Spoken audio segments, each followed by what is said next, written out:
Hey there and welcome back to another video on this channel. In this video I'm going to show you how you can add product reviews from Amazon to Shopify. So first of all you have to go to your Shopify dashboard and tap onto products. After clicking onto products you have to search for EZ Review and then you have to install this extension EZ Amazon Reviews Importer. Also there are other ones you can use if you prefer to, but this one is the best in my opinion. Now tap onto install. After tapping onto install you can see this option.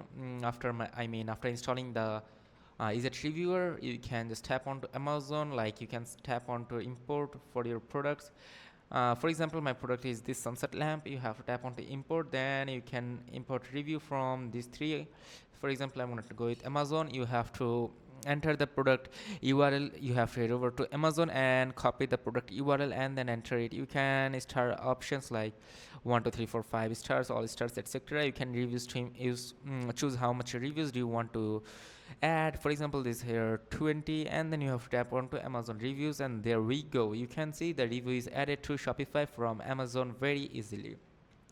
So that was it. This is how you can add reviews from Amazon to Shopify. As you can see, most of these reviews are in German. You can tap onto edit and then you can tap the language options. You can edit them, and also you can use this AI rewrite. So that's it, and if this video is helpful, do not forget to like and subscribe to the channel. Till then, take care, goodbye.